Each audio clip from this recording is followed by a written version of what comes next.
Hello and welcome into the Lone Star Varsity Coaches Show. I'm Mike Graham, joined today by Abernathy head coach Darrell Daily. And before we get started, just want to say that this show has been brought to you by the University Medical Center and powered by the guys at AJ Media. And Coach, it was a heck of a win against Sundown, 49-16. District 2-2A Division 1 is a very busy district, and it especially was heading into these games. You had four teams that were undefeated coming through all of non-district. Right. And you take on a 5-0 Sundown team and kind of dismantled them. Well, I don't know if we dismantled them, but I mean, we had some breaks, and we played great defense against them, and offensively we found some stuff that worked and had some big plays, and again, it was a great win for our kids. We're going to show you three critical plays in Abernathy's win, starting with play number one. Well, Coach, first of all, just explain what's going on in this. What's the setting of this? Is it still a 0-0 game? Where are you in it? Yeah, I mean, it's early. It's 0-0. We just had an interception, and Sundown does such a great job defensively, and they were taking our edges away from us, and we were able to pop it up the middle with Cole Carlisle. And once he got in the secondary, Cole has a lot of speed, and he took it to the house. So it was a great play. Cole Carlisle, had a fantastic game, and you're about to see his speed when this video resumes. But just tell me about your backfield as a whole, because it looks like it's an experienced and productive offensive backfield in general. Well, we had Bryson back. That was a quarterback that ran a lot more last year. We're not running as much. People take some things away, but we're so talented. Tailback, Cole Carlisle. We have Adrian Macias at fullback.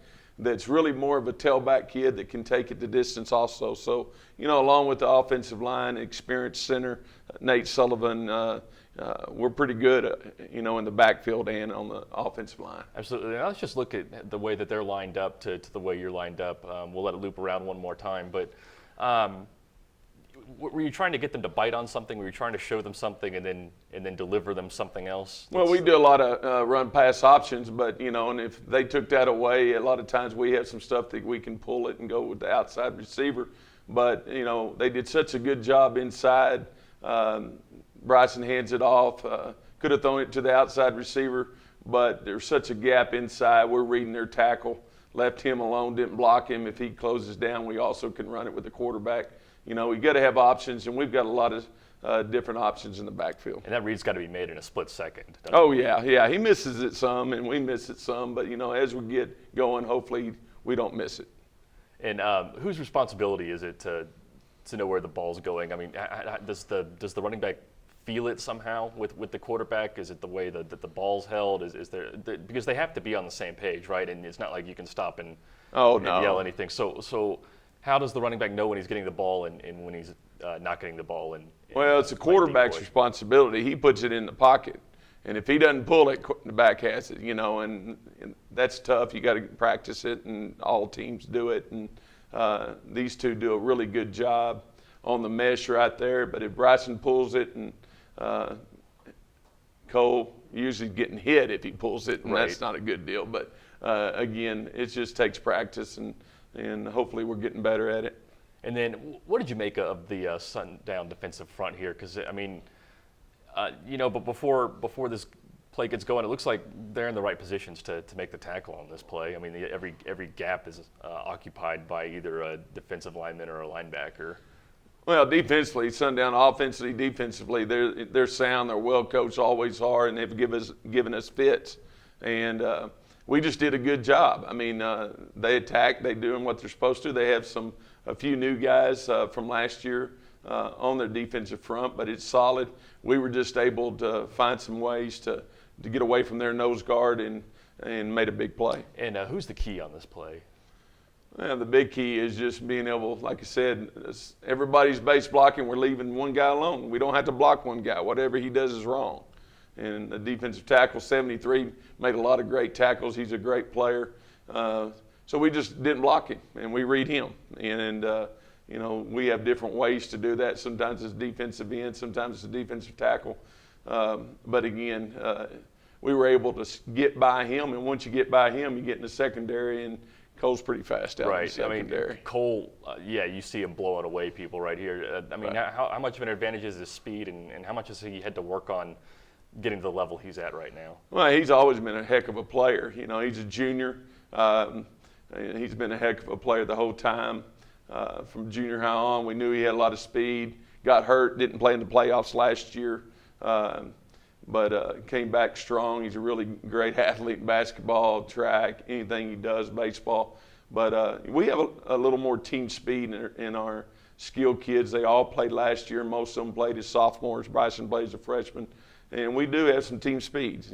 Probably not as big as we've been in the past, but it sure helps to have some speed in the skilled kids. Now here's the situation it's not ideal, just a little bit off schedule. It's 3rd and 10, and you're on the 18-yard line. So how do you dig yourself out of this hole? Well, we hate to punt. So, but anyway, we just decided, we're going to bring one of our best receivers across the middle, try to get to the secondary to bite on the outside routes and try to find a hole deep in the middle.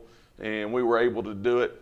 Probably Cole ran it a little bit deep, but he's such a good receiver, kept good positioning. Again, caught the ball, and he's hard to tackle. Absolutely. I mean, he's real deceptively strong, and again, did a great job. The kid, actually Coach Smith's son, did a heck of a job trying to get down there and make a snap it again, but we were able to get it in the end zone. You notice like three things on this, or actually four. First is Bryson has to maneuver around in the pocket a little bit because someone's coming in. Then he throws a ball, and it's got the right amount of touch. It's not the prettiest ball, but it certainly gets there, and only the receiver can catch it. Right. Then after that, Cole Carlisle picks up a nice block and is able to, and then you get to see his speed once again. Oh, yeah. I mean, they do, starting off with that block, fullback had to pick up the stunt linebacker everybody else was accounted for, and he did a great job. Quarterback has to step out of the way. That's his responsibility, and Bryson threw a nice ball in there that Cole caught, and then, again, our kids block each other down the secondary. They love to watch touchdowns. So, they did a good job here, and Cole was able to get it into the end zone. It looks like Bryson knows exactly how much touch to put on this ball to drop it in there. And he really only gave his receiver a chance at it. Right. Well, you had to kind of throw over a little bit, but, again, he's not a first-year quarterback. He played last year a lot of games, 15 games. So, he's getting better and better at it. But he also knows when he throws to Cole, and a lot of our receivers are going to go up and get it, So it was a good play getting us out of the hole and kind of stretching that lead about this time. Yeah, as far as Bryson, got to see some film on him last year, and it looks like his mechanics have improved a lot from game 1 to game 15. I mean, can you just tell me about how much he's developed over obviously making the state semifinals last year, and then halfway through this season, how much he's improved? Well, we worked on it, and we're catching the ball a lot better than we did last year, and we worked on all that stuff. Spent a lot of time in the spring, summertime, going to camps and different things. But just playing 15 games last year, you learn the speed of the game, how you can sit in the pocket, and be able to deliver the ball before you take off. And he's learned that a lot better this year than he did last year. But, he's gotten a lot better, and he'll continue to get better. And then we identified the backfield on the pass play. Anyone stand out on the offensive line? I mean, it looks like the center especially had a great block on this play. Oh, yeah. Nate Sullivan, he started last year. He's one of our best offense and defensive players. Never comes off the field 4 quarters, and he does a great job. He's as good a center as we've had, and we've had some good ones. He does a great job here. Everybody else, assignment-wise, they've got who they have to have. Fullback does a good job at least rerouting that rush so we could step up. Again, they're doing some good things. Receivers are running some good routes as far as where they're supposed to be. But again, it was a great play by Cole Carlisle once he caught the ball. Absolutely. Coach Daily, I mean, interceptions were critical in this game. You guys picked up 4, and we're going to show one right here. But tell me why you picked this one out of the 4. Well, his game, it was 0-0. We hadn't been doing very well on offense, and Sundown had driven down right before this and made a long drive, and we needed something to happen, positive for us, and this really kind of set the stage for the game. Joseph Sanchez, number 22, does a great job at corner. He read the quarterback's eyes and was able to drop back, and we kind of double covered the deep receiver and made a great interception, and it set it up, and we went on and scored. Now, you can just barely see the down and distance, but it's now you can. It's 3rd and 9. Right. I mean, what do you remember what happened before this? I mean, your defense has to be playing well to allow 1 yard over these 2 plays. and pretty close to their end zone relative to everything. I mean, the ball's on the 29-yard line right now. Well, they'd run inside play. I think we had stuffed them, and then I believe they threw a little screen to the outside that we shut down, and again, stopped them. And, offense like them, we talk about these fast offenses. They like to go fast when they get going good. Well, if you 3 and outs, kind of stop all that. And we were able to do it this time, not the first drive.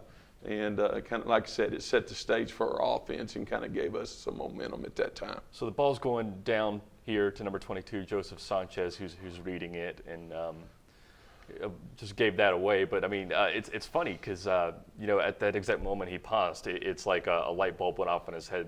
I know where this ball is going, and that receiver doesn't know where the ball is going. Right. I mean, tell me about playing the quarterback position, and then Joseph himself, what he brings to the table.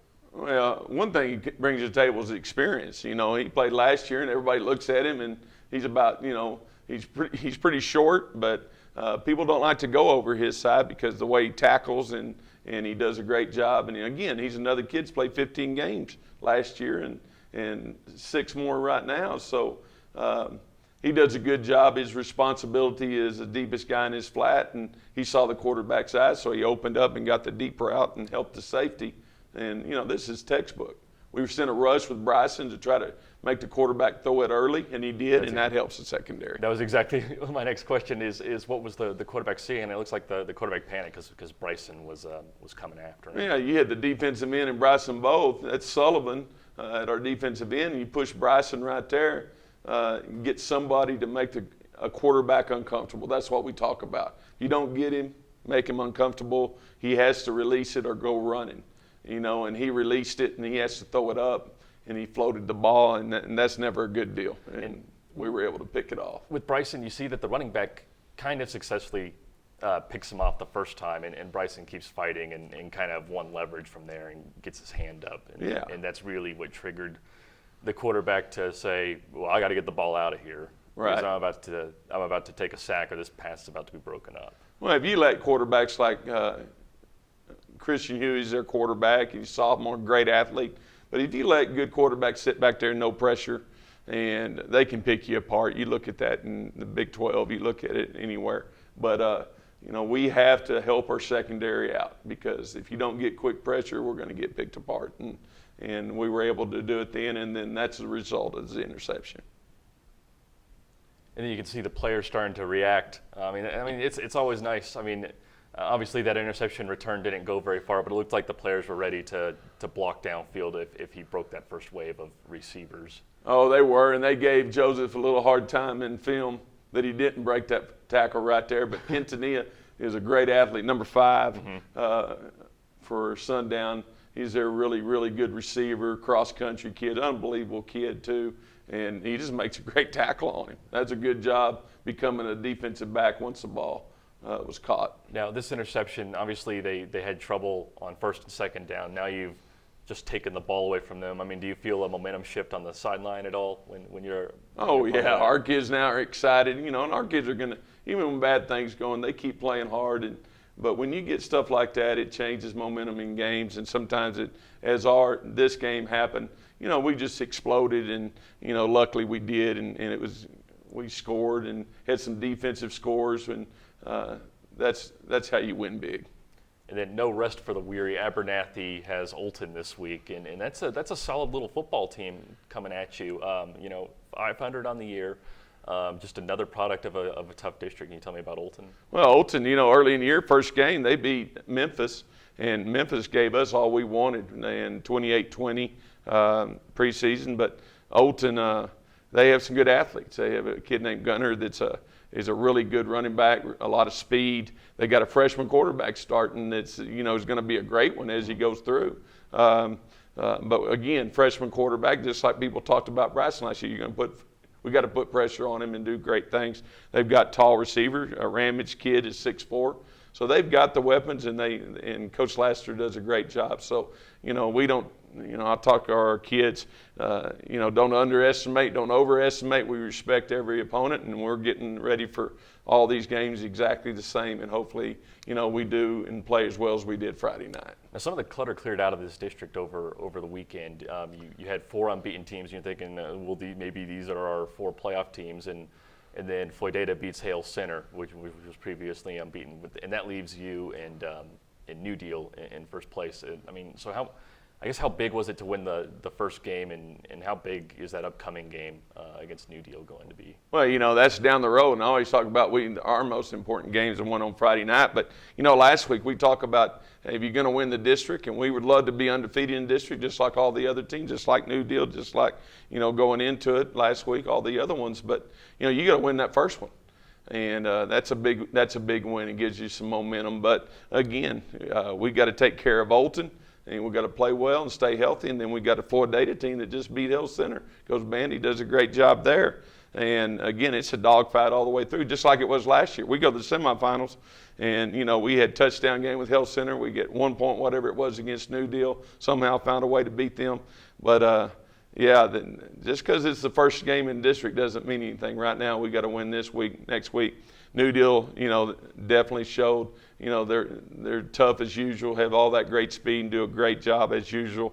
But again, I think Coach Laster, Coach Bandy, Coach Cummings, all those guys do, and it kind of showed in district last year in the playoffs. And then final question, beyond the midway point of the regular season now, which is crazy to believe, but where is this team compared to last year's team at the same moment in time?